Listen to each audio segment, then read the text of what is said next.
तो चलिए फ्रेंड, आज भी मैं एक बहुत यूनिक टॉपिक के साथ आया हूं जिसमें हम लोग डिस्कस करने वाले हैं वैम एलाइवियर H2O system operated in vacuum condition. यानी कि वैम का मतलब होता है वेपर एब्जॉर्प्शन मशीन, यानी यह एक ऐसा मशीन है जो कि कूलिंग इफेक्ट को प्रोड्यूस करता है। और इस मशीन में हम लोग एलाइवियर H2O एब्जॉर्बर और रेफ्रिजरेंट यूज करेंगे। लेकिन ये जो सिस्टम है वो वैक्यूम कंडीशन में कैसे ऑपरेट होता है, इसी के बारे में इस वीडियो में हम लोग डिटेल से डिस्कस करेंगे। और इंडस्ट्री में जितने भी वैम आपको देखने को मिलेगा वो आपका वैक्यूम कंडीशन में ही देखने को मिलेगा। तो इस वीडियो में इसके बारे में डिटेल से स्टडी करेंगे, तो हमारे साथ बने रहिएगा, पूरे एंड तक वीडियो देखिएगा, बहुत ही इंफॉर्मेटिव होने वाला है। तो चलिए इस वीडियो को करते हैं स्टार्ट।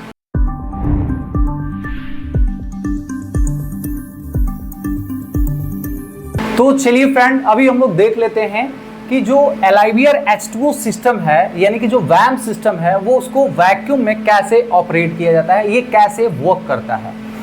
तो देखिए, यहाँ पे इस टॉपिक को समझने के लिए एक बहुत ही इंपॉर्टेंट चीज है जिसको हमें समझना बहुत ज़्यादा जरूरी है। जैसे कि हम लोग जानते हैं कि प्रीवियस वीडियो में हम लोग जब एलाइवियर H2O वाला डिस्कस किए थे, उसमें हम लोग देखे थे कि इसमें जो एलाइवियर जो है वो क्या काम करता है, तो ये एब्जॉर्बर का काम करता है। और दूसरा हमारा H2O ये DM वाटर होता है जो कि रेफ्रिजरेंट का काम करता है। ये चीज हम लोग ऑलरेडी जानते हैं, ठीक है। लेकिन एक चीज ये बताइए कि जब हम लोग किसी साल्ट को यानी कि नमक को खुले वातावरण में रख देते हैं तो आप देखे होंगे कि कुछ देर बाद साल्ट जो है वो गीला हो जाता है। ऐसा क्यों होता है? क्योंकि साल्ट का एक प्रॉपर्टी होता है जो कि पानी को एब्जॉर्ब कर लेता है, यानी कि एटमॉस्फेयर में जो हमारा हवा है उसके अंदर जो मॉइस्चर है उसको एब्जॉर्ब करने का कैपेसिटी होता है, इसीलिए वो गीला हो जाता है। सिमिलरली हमारा जो एलाइवियर है उसका फंक्शन वही है। एलाइवियर भी हमारा एक साल्ट की तरह बिहेव करता है। जब इसमें हम लोग वेपर यानी कि रेफ्रिजरेंट को हम लोग उसके अंदर देते हैं तो वो रेफ्रिजरेंट को एब्जॉर्ब कर लेता है।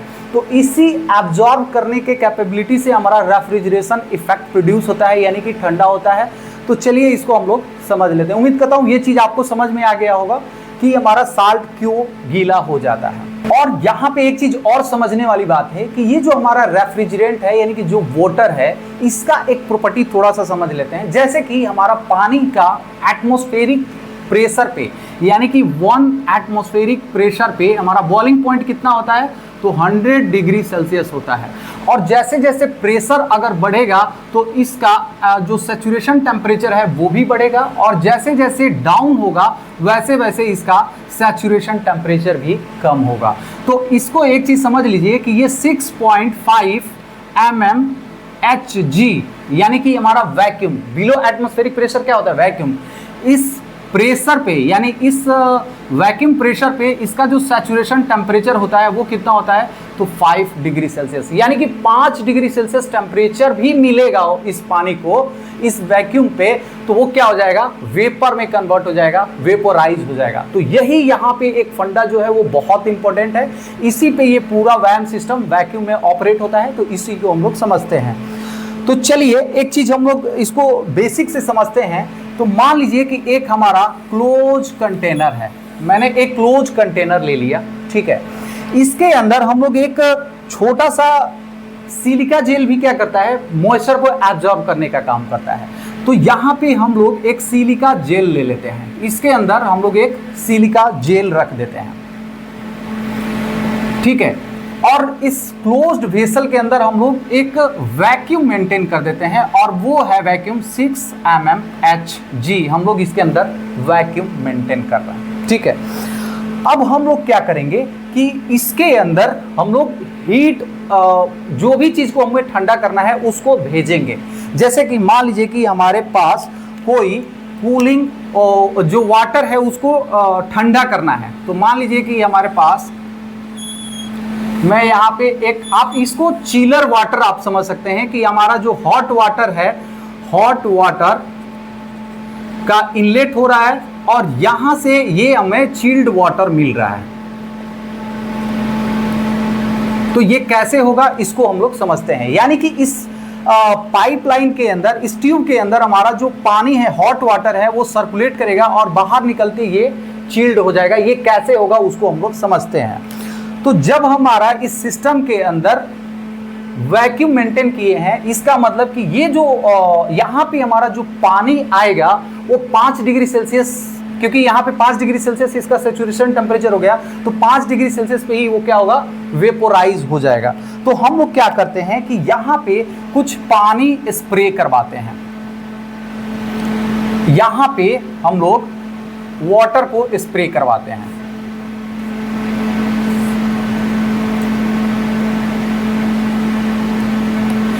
यानी कहीं से भी हम लोग यहां से वाटर भेज रहे हैं, यहां से हम लोग वाटर इसके अंदर भेज रहे हैं, तो ये वाटर क्या होगा, इस पे स्प्रे होगा। तो आप देखेंगे कि ये जो वाटर था वो क्या हो जाएगा, वेपोराइज हो जाएगा, वेपर फॉर्म में कन्वर्ट हो जाएगा। ठीक है, वेपोराइज हो जाएगा। तो मान लीजिए कि यहां से कोई भी वाटर इसके अंदर हम लोग स्प्रे करवा रहे हैं, तो अब यहां पे क्या होने वाला है, देखिए ये जो हमारा वाटर इसके अंदर फ्लो कर रहा है, उससे क्या करेगा, ये वाटर जो है वो हीट को एब्जॉर्ब करना स्टार्ट करेगा, और जैसे ही एब्जॉर्ब करेगा तो उस वाटर का जो टेम्परेचर है वो बढ़ना स्टार्ट होगा। और हम लोग जानते हैं कि यहाँ पे वैक्यूम है, तो कम टेम्परेचर पे ही वाटर क्या हो जाएगा, वेपोराइज हो जाएगा। तो हमारा इस वाटर से हीट को एब्जॉर्ब करके ये वेपोराइज हो जाता है। क्योंकि यहाँ पे हम लोग 6 mmHg मेंटेन किए हैं, तो यहाँ पे कभी भी टेम्परेचर 5 डिग्री सेल्सियस से ज़्यादा नहीं होगा, क्योंकि यहाँ पे हम लोग एक वैक्यूम पंप लगा करके यहाँ पे कंटिन्यू 6 mmHg मेंटेन कर रहा है। इसलिए हमारा इस सिस्टम के अंदर 5 डिग्री सेल्सियस टेम्परेचर जो है वो मौजूद रहेगा। तो जैसे ही वाटर इधर आएगा तो इससे क्या होगा, अपना हीट को एब्जॉर्ब करना स्टार्ट करेगा, और ये जो वाटर है जो स्प्रे हुआ वो वेपोराइज हो जाएगा। तो इस दौरान यहाँ पे कौन सा हीट का ट्रांसफर होता है, वाटर स्प्रे हुआ और वेपर बन गया, यानी केवल यहाँ पे फेज चेंज हो रहा है, यहाँ पे टेम्परेचर में कोई चेंज नहीं हो रहा, केवल फेज, यानी कि लैटेंट हीट ऑफ वेपोराइजेशन यहाँ पे हो रहा है। और यहाँ से जो हमारा वाटर निकलेगा, क्योंकि यहाँ तक हमारा हीट ट्रांसफर हो रहा है, यहाँ से जब निकलेगा तो ये जो हीट है इसके अंदर कम होगा। यहाँ पे मान लीजिए कि अगर ये 12 डिग्री सेल्सियस है, तो यहाँ पे इसका टेम्परेचर जो है वो 7 डिग्री सेल्सियस मिल जाएगा।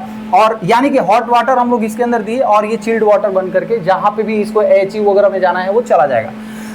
अब देखिए यहाँ पे क्या होता है, आपने एक बार पानी दिया, स्प्रे किया, और ये वेपर में कन्वर्ट हो गया। अब यदि इस वेपर को आप बाहर नहीं निकालेंगे तो यहाँ प्रेशराइज हो जाएगा, ठीक है, और ये जो हमारा टेम्परेचर है वो मिलना बंद हो जाएगा, क्योंकि ये टेम्परेचर धीरे धीरे बढ़ना स्टार्ट होगा। अगर यहाँ पे वेपर का एक्युमुलेशन होगा, यानी कि वैक्यूम आपका डाउन होगा, तो ये टेम्परेचर 5 डिग्री से 10, 20, 25 जितना भी जा सकता है। तो इस टेम्परेचर को मेंटेन करने के लिए हम लोग यहाँ पे एक एब्जॉर्बर रख देते हैं। यानी जैसे कि मैं एग्जाम्पल के लिए यहाँ पे सिलिका जेल रख दिया हूँ, तो सिलिका जेल क्या करेगा, ये जो हमारा वेपर है इसको एब्जॉर्ब कर लेगा। सिलिका जेल का प्रॉपर्टी क्या होता है, वो भी वेपर को एब्जॉर्ब करता है, तो मॉइस्चर को एब्जॉर्ब कर लेता है। ठीक है, तो जैसे ही एब्जॉर्ब करेगा तो इसके अंदर जितने भी वेपर थे वो खत्म हो जाएंगे, फिर पानी आएगा, फिर स्प्रे होगा, फिर वेपर बन जाएगा। लेकिन अब ये जो सिलिका जेल है इसको एब्जॉर्ब करने का कैपेसिटी नहीं रहा, क्योंकि इसका जितना कैपेसिटी है उतना वेपर ऑलरेडी एब्जॉर्ब कर लिया। तो हमें क्या करना है कि ये जो सिलिका जेल है इसको रीजनरेट करना है, फिर से नया सिलिका डालेंगे, तो फिर ये प्रोसेस कंटिन्यू चलता रहेगा। लेकिन ये चीज़ पॉसिबल नहीं है कि कंटिन्यू हम लोग सिलिका जेल को रिप्लेस करते रहें। तो उसके लिए हम लोग क्या करते हैं, यहाँ पे अब देखिए, इसको मैं यहाँ पे इरेज कर दे रहा हूँ। यहाँ पे हम लोग ये वाला जो फ्लूइड है, यानी कि जो हमारा एब्जॉर्बर है LIBR, उसको यहाँ पे रख देते हैं। तो देखिए अब हम लोग क्या किए, यहाँ पे LIBR को फिल कर दिए, यहाँ पे हम लोग LIBR डाल दिए, और LIBR का प्रॉपर्टी क्या होता है कि ये वेपर को एब्जॉर्ब कर ले। तो यहाँ पे हम लोग रख दिए LIBR। तो जैसे ही यहाँ पे वेपर जनरेट होगा तो ये वेपर क्या होगा, इसके अंदर एब्जॉर्ब हो जाएगा। ठीक है, ये एब्जॉर्ब हो जाएगा।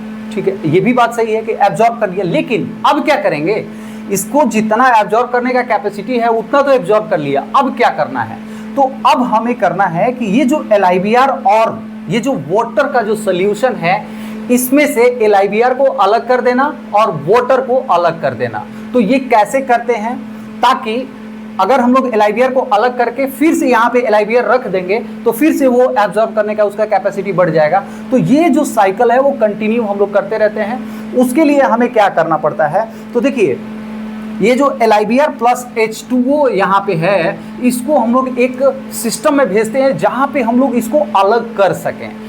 तो अलग करने के लिए हमें कुछ ना कुछ हीट चाहिए, हीट करेंगे तभी हमारा पानी जो है वो वेपर बनेगा और वो अलग होगा इस LIVR से। तो उसके लिए हम लोग इसको भेजते हैं जनरेटर। जनरेटर एक ऐसा डिवाइस होता है जो कि स्टीम और LIVR को अलग करता है। तो यहाँ पे मैं एक सेपरेट बना दे रहा हूँ। ये मान लीजिए क्या है, तो ये है हमारा जनरेटर। और हाँ, एक चीज और है कि ये जो हमारा LIVR का जो कैप्चरिंग कैपेसिटी होता है वो भी एक सर्टेन टेम्परेचर पे होता है। और दूसरा चीज कि जब ये वेपर को एब्जॉर्ब करता है तो इसका टेम्परेचर बढ़ने लगता है, तो इस टेम्परेचर को भी मेंटेन करना पड़ता है। तो उसके लिए हम लोग यहाँ पे क्या करते हैं, एक कूलिंग वाटर का फ्लो करवा देते हैं। इसके अंदर हम लोग यहाँ से मान लीजिए कूलिंग वाटर इन करवा दिए, यहाँ से कूलिंग वाटर इन हो जाएगा और यहाँ से कूलिंग वाटर आउट होकर के ये चला जाता है अपना कूलिंग टावर में। इसका एक सर्किट अलग ही है जिससे हम लोग इसका टेम्परेचर जो है वो मेंटेन कर सकें। इसका टेम्परेचर हम लोग 35 to 40 डिग्री सेल्सियस मेंटेन करते हैं। अब देखिए क्या होगा कि ये जो हमारा LIVR सोल्यूशन है उसको हम लोग भेजते हैं कहाँ पे, तो इसको जनरेटर में भेजने के लिए यहाँ पे हम लोग का एक पंप का यूज करते हैं। इस पंप की मदद से इसको हम लोग भेज देते हैं कहाँ पे, तो जनरेटर में। ठीक है, मैं यहाँ पे ऐसे इसको डायग्राम कर दे रहा हूँ।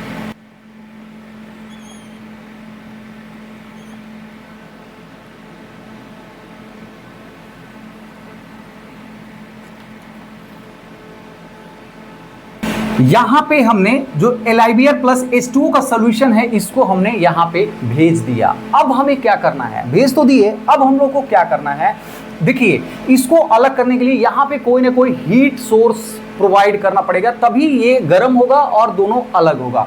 तो इसके लिए यहाँ पे हम लोग इसके अंदर प्रोवाइड करते हैं एक स्टीम लाइन। मैं इधर इसको शो कर दे रहा हूँ, ठीक है। या आप हॉट वाटर से भी इसको सेपरेट कर सकते हैं, यानी यहां से आप बोल सकते हैं ये हीट सोर्स हमने कोई भी दिया, हीट सोर्स। ये वाटर हॉट वाटर हो सकता है 90 से 100 डिग्री सेल्सियस वाला, या स्टीम जो है वो हो सकता है। और स्टीम का प्रेशर कितना रखना है ये डिपेंड करता है कि हमारा जो वैम सिस्टम है वो कितने स्टेज का है, सिंगल स्टेज वैम सिस्टम है या डबल स्टेज वैम सिस्टम है, उसके अकॉर्डिंग हम लोग इस स्टीम का जो प्रेशर टेम्परेचर है वो डिसाइड करते हैं।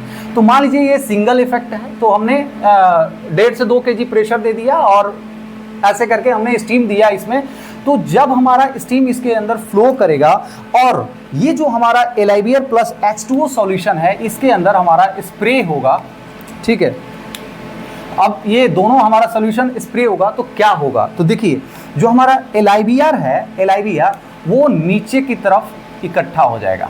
LIVR हमारा नीचे की तरफ इकट्ठा हो जाएगा और इस LIVR के अंदर जो वाटर था, जो हमारा वेपर एब्जॉर्ब हुआ था, वो वेपर क्या होता है यहाँ पे प्रेसिपिटेट हो जाता है और ये वेपर हमारा ये ऊपर की तरफ चल जाता है। यहाँ पे प्रेसिपिटेशन क्यों होता है, क्योंकि जब हम लोग हीट करते हैं तो LIVR का जो बॉइलिंग पॉइंट होता है वाटर के कंपेयर में बहुत ज़्यादा होता है, लगभग 550 डिग्री सेल्सियस उसका बॉइलिंग पॉइंट होता है।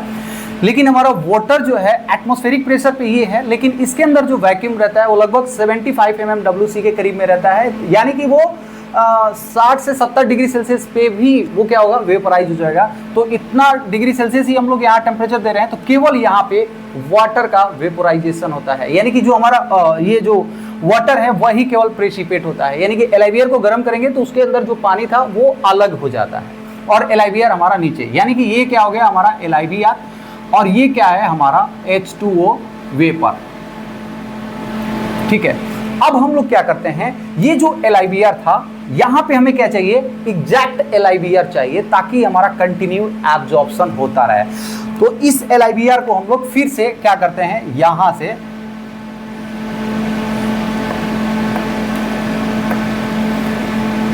से हम लोग इसको यहां पे भेज देते हैं।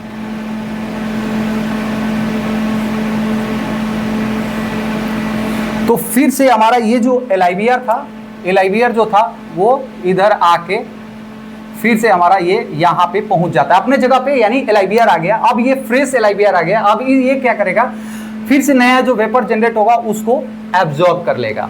और यहाँ पे वेपर यहाँ पे जनरेट क्यों होता है, क्योंकि ये जो हमारा वाटर है उससे हीट को एब्जॉर्ब करता है, जिससे हमारा इसका टेम्परेचर डाउन हो जाता है। और ये जो टेम्परेचर डाउन हुआ उसी टेम्परेचर से ये जो वाटर हमने स्प्रे किया वो वेपोराइज हो जाता है, और ये साइकिल कंटिन्यू यहाँ तक चलते रहता है। ठीक है, अब देखिए ये जो हमारा पानी है ये एक बार हमने डाल दिया।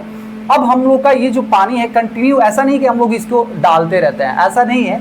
ये जो हम लोग एक बार पानी और LIVR डाल देते हैं उसके बाद ये क्लोज लूप में घूमते रहता है, उसको कुछ भी नहीं करना है। अब हम लोग क्या करेंगे कि जो हमारा ये वाटर वेपर जो जनरेट हुआ, जो हमने यहाँ से वाटर डाला था यहाँ पे वेपर फॉर्म में हमने सेपरेट कर दिया एब्जॉर्ब करके।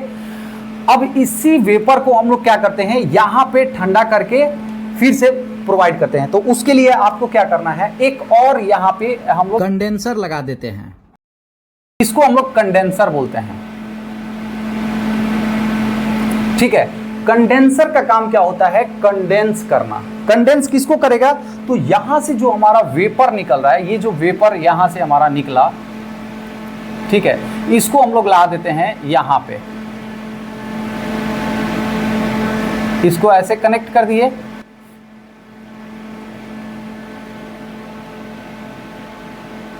यानी कि यहां से जो हमारा वेपर जो जनरेट हुआ था जनरेटर के अंदर, वो इधर जाके अब ये ट्रैवल करने लगेगा, और ट्रैवल करके ये कहाँ आ जाएगा, तो ये आ जाएगा कंडेंसर के अंदर। कंडेंसर एक हीट एक्सचेंजर डिवाइस है जहां पे हम लोग हीट का एक्सचेंज करवाते हैं। तो इस कंडेंसर के अंदर हीट का एक्सचेंज करवाने के लिए भी हम लोग क्या करते हैं कि यहां से कूलिंग वाटर का फ्लो करवाते हैं। तो देखिए इसके अंदर भी हमारा कूलिंग वाटर जो है वो फ्लो करता है। यहाँ से कूलिंग वाटर इन किया, यहाँ से हमारा आउट कर गया, तो ये हमारा कूलिंग वाटर आउटलेट हो गया, ये हमारा कूलिंग वाटर इनलेट हो गया। इस तरह से हमारा जो ये वेपर यहाँ पे आया, ये वेपर क्या हो जाएगा, कंडेंस हो जाता है, और कंडेंस हो करके हमारा यहाँ पे बॉटम में कलेक्ट हो जाता है। ये प्योर हमारा यहाँ पे H2O, प्योर H2O मिल गया, और इधर हमारा प्योर क्या है, LIVR मिल गया। इस यानी कि यहाँ पे हमें प्योर H2O मिल गया। अब हम लोग क्या करेंगे, इस H2O को इस इवापोरेटर के अंदर डाल देंगे। ये क्या हमारा जोन इवापोरेटर हो गया, ये हमारा एब्जॉर्बर हो गया। तो देखिए कंडेंसर में जो प्रेशर होता है कंपेयर टू इससे ज्यादा होता है, तो हम लोग क्या करते हैं, हाई प्रेशर वाले को डायरेक्ट इसके अंदर नहीं फिट करते हैं, हम लोग क्या करते हैं इसी पाइपलाइन में एक ओरिफिस डाल देते हैं। ये हम लोग यहाँ पे ओरिफिस लगा देते हैं, और ये ओरिफिस कुछ और नहीं है, जैसे कि हमारा वेपर एब्जॉर्प्शन साइकिल में जो हम लोग एक्सपेंशन वाल्व लगाते थे वही ये काम करता है। तो यहाँ पे हम लोग एक ओरिफिस डाल देते हैं, जिससे हमारा यहाँ जैसे ही ओरिफिस से पास होगा तो इसका प्रेशर और टेम्परेचर दोनों ही डाउन हो जाता है। तो हमें जो लो टेम्परेचर वाला पानी यहाँ पे मिलेगा, और इसको हम लोग स्प्रे कर देते हैं। यानी कि अगर हम लोग ओरिफिस के बिफोर देखें तो प्रेशर टेम्परेचर दोनों ज़्यादा रहेगा, लेकिन ओरिफिस के आउटसाइड में देखेंगे, आउटलेट में देखेंगे तो इसका प्रेशर और टेम्परेचर डाउन हो जाएगा, और इसको हम लोग यहाँ पे स्प्रे कर देंगे। तो देखिए हम लोग क्या किए, सबसे पहले पानी डाले थे जिससे वेपर जनरेट हुआ था, उस वेपर को ये एब्जॉर्बर के अंदर जो लिथियम ब्रोमाइड था वो एब्जॉर्ब कर लिया था, जिससे सोल्यूशन को हम लोग भेज दिए थे जनरेटर में। यहाँ पे हमारा जो LIVR था वो प्योर LIVR मिल गया, इसको हम लोग फिर से वापस ला दिए। लेकिन जो हमारा वेपर था इसको एक और साइकिल में भेज दिए कंडेंसर में, जहाँ पे इसको कंडेंस करके वाया ओरिफिस फिर से हम लोग नॉर्मल टेम्परेचर पे लाके इसके अंदर स्प्रे कर देंगे। तो इस तरह से ये जो साइकिल है वो कंटिन्यूअस चलते रहता है। अब यदि हम लोग यहाँ पे बात करें कि ये जो हमारा LIVR H2O सोल्यूशन है इसका टेम्परेचर कितना रहता है, तो यहाँ पे हम लोग कूलिंग वाटर फ्लो करवा रहे हैं, जिससे इसका टेम्परेचर हम लोग 35 से लेकर के 40 डिग्री सेल्सियस तक हम लोग इसका टेम्परेचर मेंटेन करते हैं। और इस सिस्टम का एफिशिएंसी बढ़ाने के लिए इसमें हम लोग कुछ हीट एक्सचेंजर डिवाइस लगा देते हैं, जिससे इसका एफिशिएंसी इंक्रीज हो जाता है। तो यहाँ पे हम लोग एक हीट एक्सचेंजर डिवाइस लगा दिए, जिसको हम लोग HE बोलते हैं। PHE मतलब प्लेट टाइप हीट एक्सचेंजर लगा दिए। तो अब क्या होगा, ये जो हमारा लो टेम्परेचर वाला सोल्यूशन है वो इस PHE से जाएगा, इधर से हमारा जा रहा है, ठीक है, और इसका टेम्परेचर जो है वो बढ़ जाएगा, लगभग हमारा 65 डिग्री सेल्सियस तक हम लोग इसका टेम्परेचर बढ़ा लेते हैं और उसके बाद यहाँ पे हम लोग भेज देते हैं। इसका टेम्परेचर बढ़ाने का रीजन क्या है, क्योंकि यहाँ पे हमें ऑलरेडी टेम्परेचर बढ़ाना है जिससे हमें वेपर जो है वो अलग हो जाए, तो इसलिए हम लोग PHE लगा देते हैं। तो यहाँ पे एक चीज समझने वाली बात है कि PHE में एक फ्लूइड तो आपने दे दिया कोल्ड फ्लूइड, दूसरा क्या देंगे, तो दूसरा ये जो हमारा LiVr रिटर्न वापस होता है इस एब्जॉर्बर में, उसका टेम्परेचर ज़्यादा रहता है। इसका टेम्परेचर लगभग 70 से 75 डिग्री सेल्सियस रहता है। यहाँ पे जो सोल्यूशन LiVr का रहता है उसका टेम्परेचर इतना ज़्यादा रहता है, तो इसको हम लोग क्या करते हैं, इधर से पास करवा देते हैं। यानी कि मान लीजिए कि हमारा ये वाला जो हमारा ये है PHE, ये वाला जो PHE हम लोग यहाँ पे लिए, तो एक तरफ से हमारा जो कोल्ड फ्लूइड है वो जा रहा है और दूसरे तरफ से हमारा ये वाला रिटर्न वाला आ रहा है। तो यहाँ पे इसका 75 डिग्री सेल्सियस था, यहाँ पे आके ये 35 to 40 डिग्री सेल्सियस हो जाता है और ये हमारा जो हमारा जनरेटर में जा रहा है उसका टेम्परेचर बढ़ जाता है। इस तरह से हमारा जो कोल्ड था वो हॉट हो गया, जो हॉट था वो कोल्ड हो गया। तो इस तरह से हम लोग PHE का इंस्टॉल कर देते हैं। तो यहाँ पे ये हुआ हमारा ऑल अबाउट सिंगल इफेक्ट जो वैम सिस्टम है उसके बारे में। ये वीडियो बहुत ज़्यादा लेंथी हुआ। नेक्स्ट वीडियो में हम लोग डबल इफेक्ट जो वैम सिस्टम है वो कैसे वर्क करता है उसको समझेंगे। तो ये हुआ ऑल अबाउट। उम्मीद करता हूँ ये वीडियो आप लोग अच्छे से समझ में आ गया होगा। अगर मेरा वीडियो आप लोग को अच्छा लगा, इन्फॉर्मेटिव लगा, तो प्लीज़ मेरे वीडियो को लाइक कर दीजिए। अगर मेरे चैनल पॉप ऑन डिस्कशन में नया है तो प्लीज़ मेरे चैनल को सब्सक्राइब कर दीजिए। तो चलिए friends, thank you so much.